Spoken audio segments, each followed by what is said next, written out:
你来了。前几日我见过谢远辰了，也跟他说了你在为我办事。可谢延辰这个卑鄙小人，定然不会放过你。所以你常住在太子府里，也不是长久之计。是在关心我吗？我在城外备了一辆马车，你去江南躲一躲。这些银票，足够你下半辈子的生计。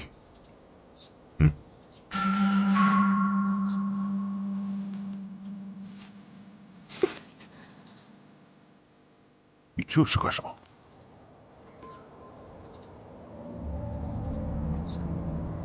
你让我走？是，我是在帮你。难不成是因为我在这儿，耽误你和你心上人双宿双飞了吗？我的好意，你爱领不领？你好自为之吧。你，我孔双双可不是那种用完了就能一脚踢开的人。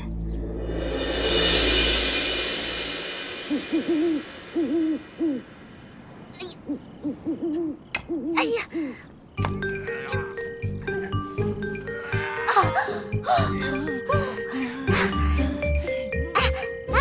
高点，再高点！哎，大姐，你能不能每次换一个桥段，就用这一招啊？翻墙！哎，高点嘛，再高点！哎，你多少斤呐？本小姐身轻如燕，好吗？再高点！啊！高点！踩死我了你！哎，你再高点啊！怎么了？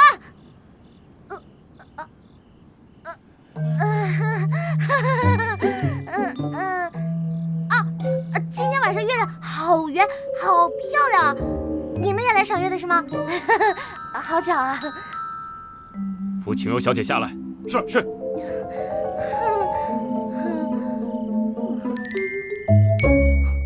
此番为何又要逃走？之前不是答应过本王不再逃跑了吗？既然被你发现了，那我就不隐瞒了。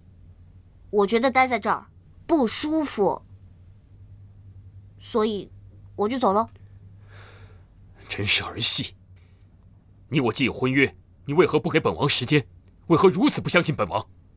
没办法，感情破裂，不想待在这儿，跑了清静。堂堂太子妃竟说出如此混账话！等等，你打住！现在婚约未至，我还不是太子妃，你可别高抬了我，我受不起。你，反正不管你今天说什么，我都是要走的。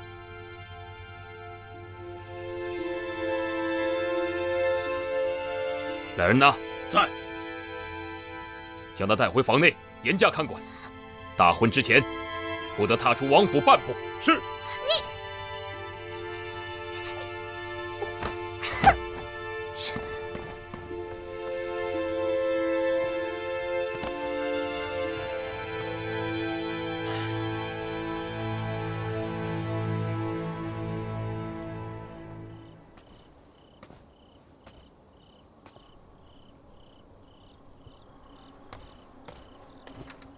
尊上，晴柔姑娘出门时被灵齐王府的人发现了，此刻已被太子软禁。他们人多势众，属下实在无法出手，属下告退。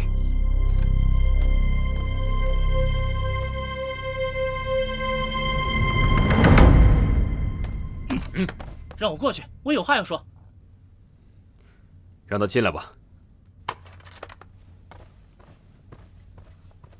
王爷，哼，不对，今时不同以往，应该是太子殿下才对。你有何事啊？我刚刚去晴柔房间探访，为何周围全部都是侍卫？王爷，你这是什么意思？你这是禁锢人身自由！住口！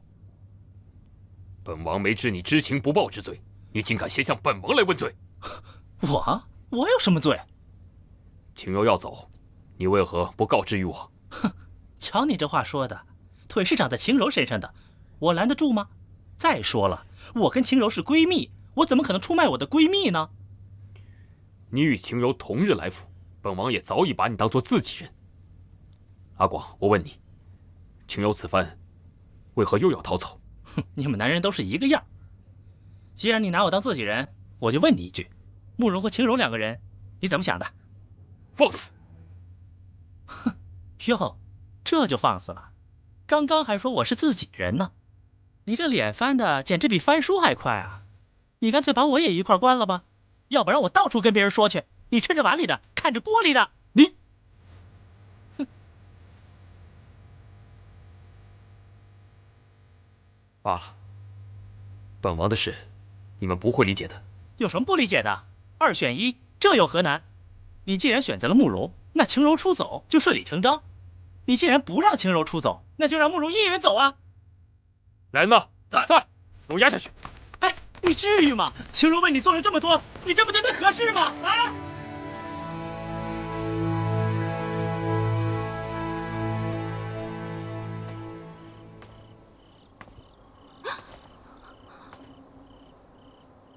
你为何见到我如此慌张？是不是知道我要找你来算账？双儿不知道你在说什么。哼，晴柔走的事情，是不是你跟谢延琪说的？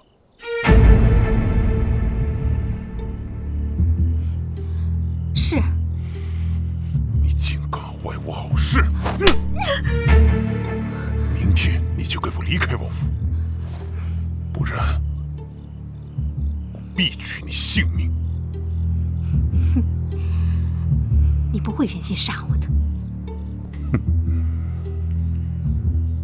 这只是给你一个小小的惩戒罢了，让你知道事情的轻重。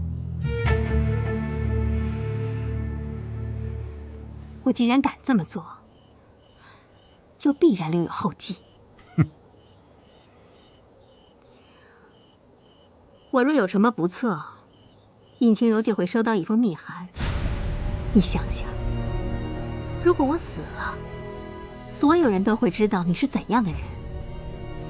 到时候，谢延琪也会知道，是你千方百计的利用他身边的人陷害他多次。他一定不会放过你。你竟敢威胁我！哼，这不是威胁。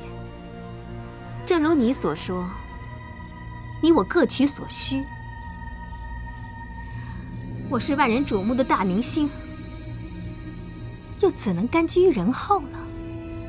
受人指使？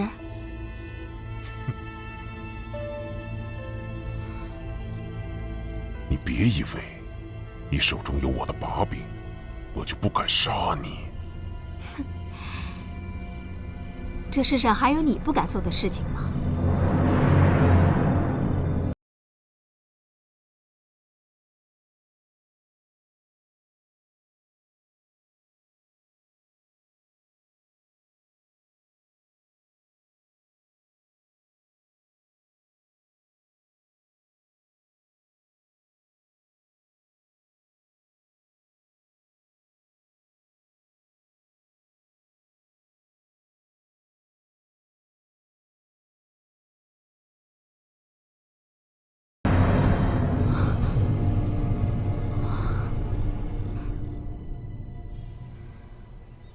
逆父皇这几日抱恙在身，朝中行事可否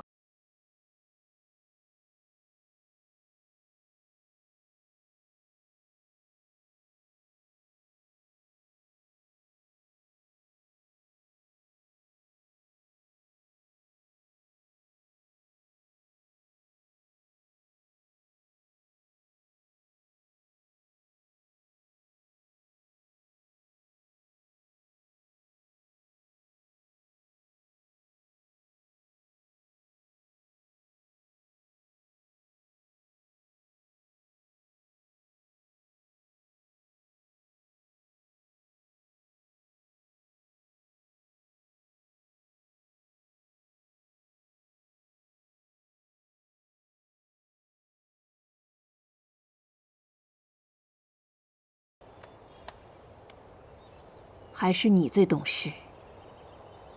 为何你父皇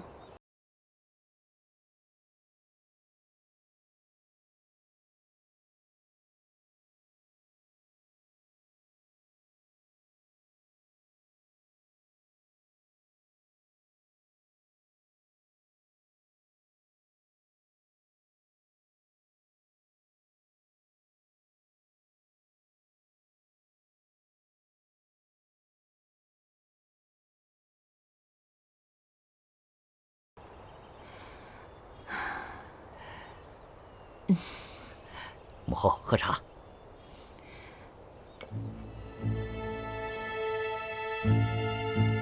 前些日子我见过皇帝，现在那老糊涂并无意让我取代谢延琪的太子之位，只是让我做他的左膀右臂，真是笑话。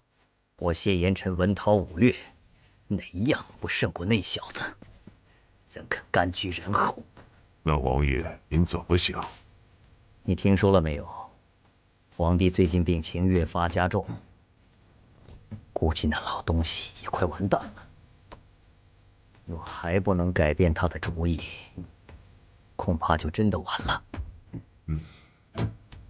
王爷说的极是。若先皇登基，王爷再动手的话，就极为被动。在下以为，我们应当先下手为强。没错。危机之际，也只能采取非常手段了，干脆杀进宫，逼那老家伙退位。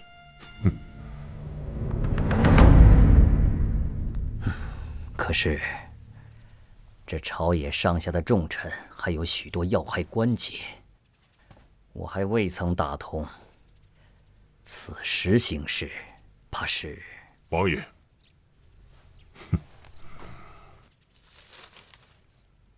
这个是一些用得上人的名单，请二王爷过目。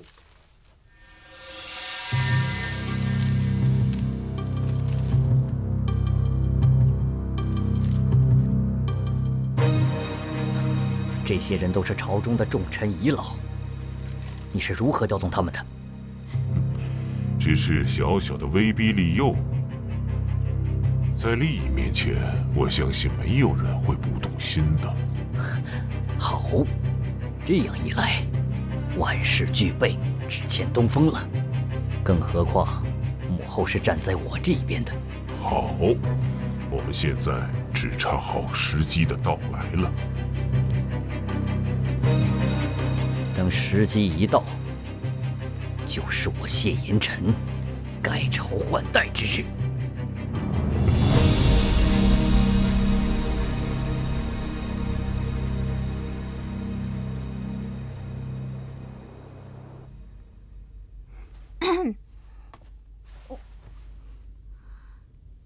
这么看着我干嘛？是谢延琪让我来劝劝你的。而且我也想来看看你现在憔悴成什么样了。哎，这滋味是不是跟冷宫似的？你说自从穿越过来，这一天天把你给嘚瑟的，我也真是看醉了。切，我就知道你没安好心。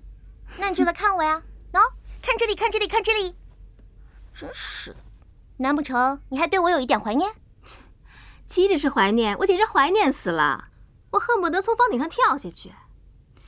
不过话说回来，只要我能穿越回上一层梦境，你看我不分分钟折腾死你吧，小样儿！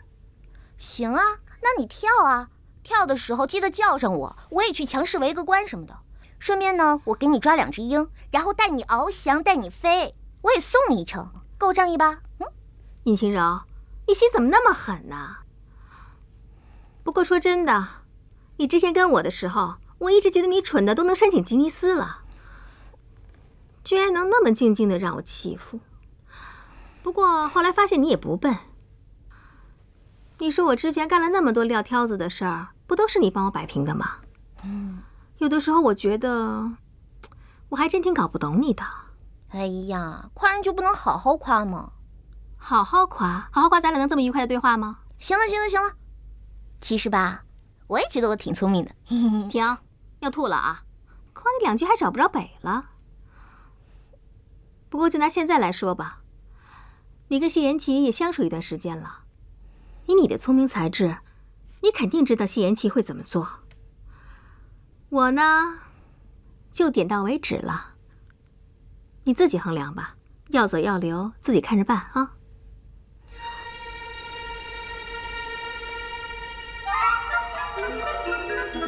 有时候，有时候，我会相信一切有尽头。相聚离开都有时候，没有什么会永垂不朽。可是我有时候宁愿选择留恋不放手。哎呀，我到底能不能相信你呢？好烦啊！我以为我也能玛丽苏一回呢，没想到却碰上个优柔寡断的主。男主怎么能这样啊？哎呀，其实不是啦，看人家宁愿关着你都不舍得放你走，他肯定还是喜欢你的。男主一般都这样，他不喜欢你，他喜欢你，他不喜欢你，他喜欢你，他不喜欢啊！我到底该怎么办呢？不行，我咽不下这口气。这个不识好歹的双儿，枉我一直对他不薄，不杀他，真是难解我心头之恨。真没想到啊，这事儿会是双儿干的。可他们要饶此女一命，我们何不给他们个面子？惹恼了他，对我们也没有好处啊。我倒是觉得无需担心。这个女人对他来说，已经没有利用价值了。料他也不会为一个弃子与我们反目。何况三弟现在后院起火，谁会在意一个双儿的？如果双儿在太子府出了事，想必舅舅身为他的义父，还能参他一本，岂不是一石二鸟？话虽如此，可舅舅不要再犹豫了，那边的事情不会有问题的。好吧，你看着办吧。不过切记，不可为此女坏了大事啊！舅舅放心，本王自有分寸。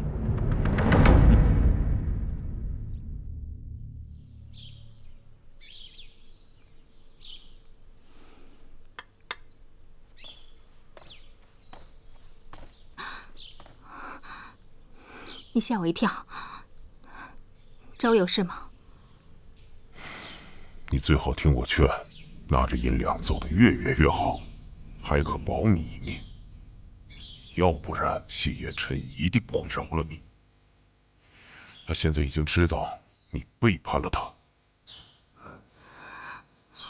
我为你做那么多事情，你就这么对我吗？我怎么对你？当初我劝你拿着银两离开，是你不肯走。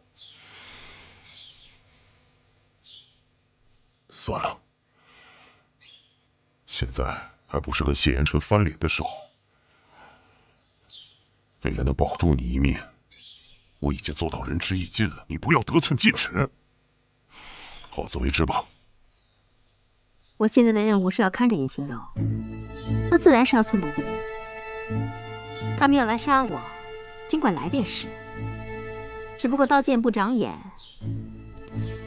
如果误伤了谁，那可就不好说了。你可以不管我的死活，你总不能眼睁睁地看着尹晴柔身陷险境吧？好，我答应你，我自会派人保护你。哼！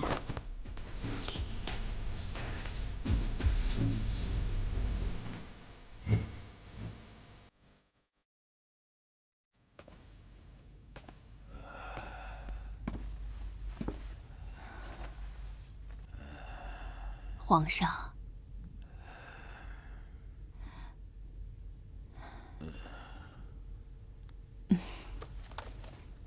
这几本奏折本应该给琪儿，可琪儿真的是越来越不像话了。自从那个慕容回来后，他就像丢了魂儿似的，对朝廷的事也越来越不上心。虽说他与慕容有过婚约，可她毕竟是罪臣之女，留她在府上，总归也不妥吧？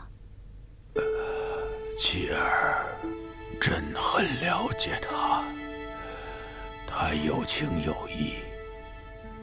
这慕容回来了，也难免不了多照顾一些。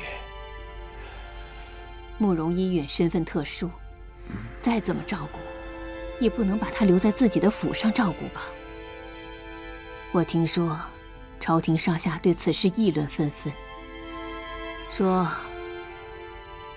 太子忙于家事，无心朝政。琪儿啊，这事儿是优柔寡断了一些。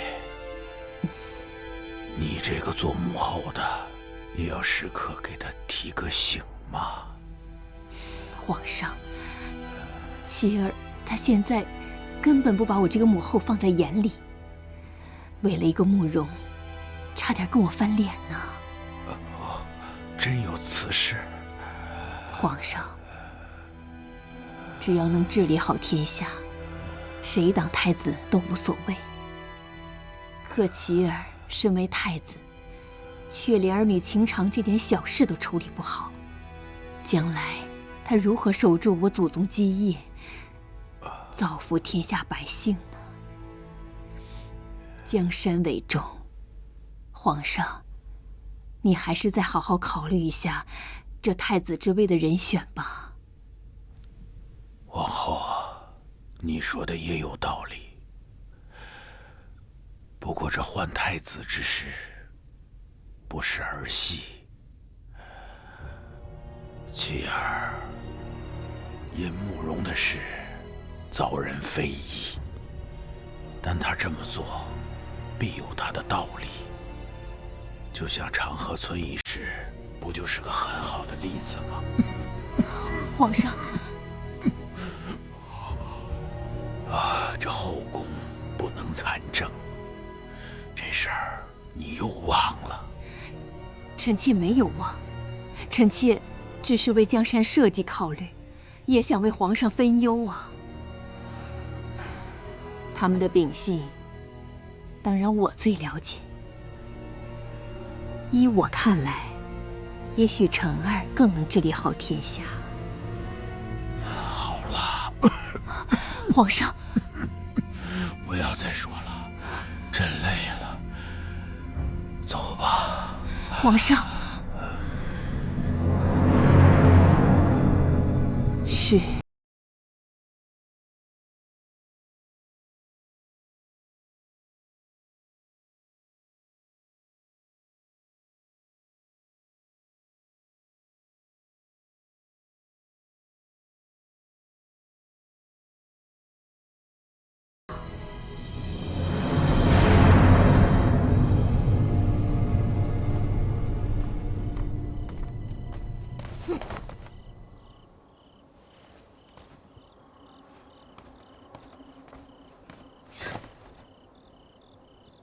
我说孔大小姐，你天天跟着我，到底是要干嘛呀？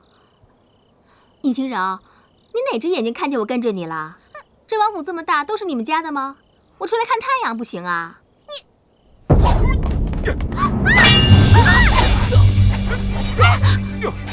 你抓着我干嘛？这都是上好的仇呢！你闭嘴！啊，感情这些人都是冲着你来的。洪少少，你怎么这么多事儿啊？我每天在王府，我能忍着谁呀？你没看他们带着谢延辰的牌子吗？肯定是谢延辰想要抓我去威胁谢延琪嘛。威胁谢延琪？他们抓你干嘛呀？我美呗，以为我是太子妃的。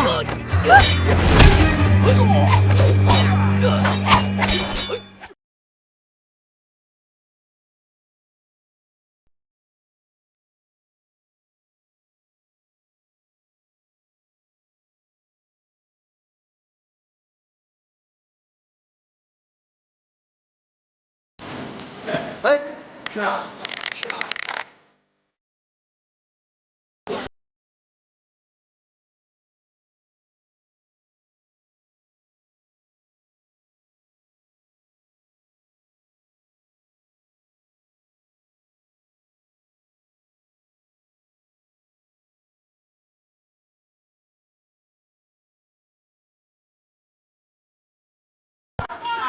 3、2、1，开始。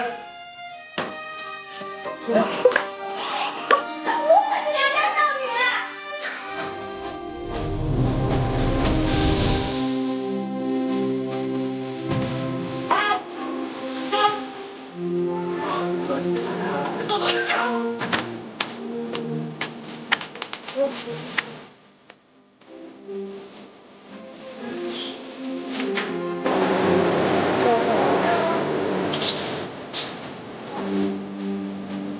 阿官，哎呀，你开始。